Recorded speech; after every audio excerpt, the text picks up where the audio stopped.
Halo teman-teman, perkenalkan kami dari kelompok 79 KKN BBM ke-63 Universitas Airlangga. Kali ini kita akan berbicara tentang vaksin COVID-19. Apa sih itu vaksin? Vaksin adalah zat yang sengaja dibuat untuk merangsang pembentukan kekebalan tubuh dari penyakit tertentu. Apakah vaksin COVID-19 bisa disebut dengan obat? Vaksin bukanlah obat ya teman-teman. Vaksin hanya mendorong pembentukan kekebalan spesifik pada penyakit COVID-19 agar terhindar dari penularan ataupun sakit berat. Nah, tahapan pembuatan vaksin sendiri ada 6.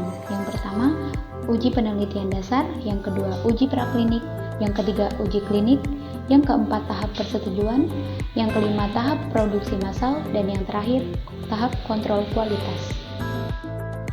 Vaksin COVID-19 sendiri ada banyak macamnya, namun yang digunakan di Indonesia adalah CoronaVac atau Sinovac dari Cina. Selanjutnya kita akan bahas sedikit tentang Sinovac. Sinovac berisi virus yang tidak aktif, sudah menyelesaikan uji fase 3, total uji sampel lebih dari 25.000 dan hasil efikasi di Bandung menunjukkan 65,3%, Brazil 78% dan Turki 91,2%. Mengapa Indonesia memilih Sinovac? Yang pertama, karena Cina memberi respon positif saat Indonesia mencari vaksin. Harganya terjangkau, vaksin ini dapat diproduksi di Indonesia karena PT Bio Farma sudah biasa membuat vaksin jenis itu. Kesediaan produsen menyediakan vaksin dalam jumlah besar, pabrik Sinovac sudah dilisensi oleh WHO dan uji klinis fase 3 sudah dilakukan, dan Sinovac memiliki efek samping yang paling rendah. Nah, untuk saat ini, pemerintah sedang melakukan program imunisasi vaksin COVID-19. Program ini dilakukan dalam 2 tahap, yaitu tahap pertama dan tahap kedua. Tahap pertama dilakukan pada bulan Januari hingga April tahun 2021, dan tahap kedua akan dilaksanakan pada bulan April 2021 sampai dengan Maret 2022. Kemudian, siapa saja sih yang menjadi prioritas untuk tahap pertama?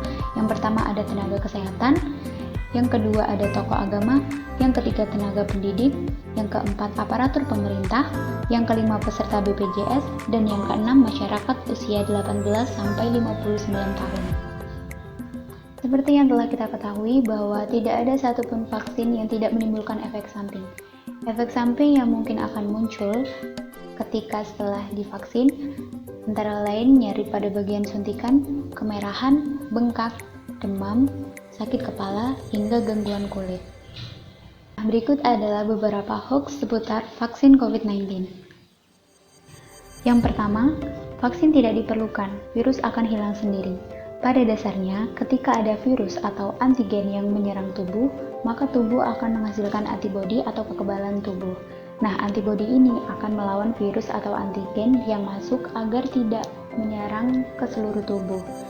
Jadi, jika dalam tubuh sendiri tidak memiliki antibodi yang spesifik untuk melawan virus COVID-19, maka virus itu tidak akan hilang dengan sendirinya.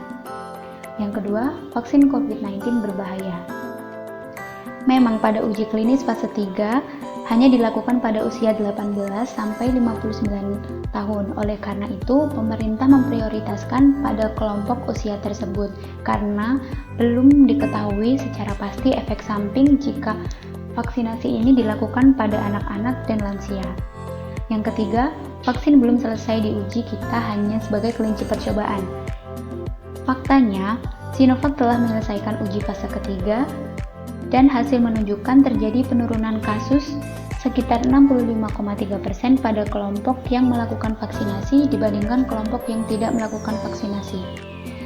Yang terakhir, vaksin membuat orang yang nantinya tertular jadi semakin sakit. Hal ini tentu bertentangan dengan cara kerja vaksin sendiri, di mana vaksin bekerja membentuk kekebalan tubuh atau antibodi yang dapat melawan virus atau antigen yang masuk ke dalam tubuh, sehingga orang yang terkena virus tidak akan menjadi semakin sakit. Jadi bagaimana teman-teman? Semoga setelah mendengar sedikit penjelasan tentang vaksin COVID-19 tadi, kalian tidak takut untuk divaksin ya. Mungkin sekian yang dapat kami sampaikan, kurang lebihnya mohon maaf. Terima kasih sudah menonton.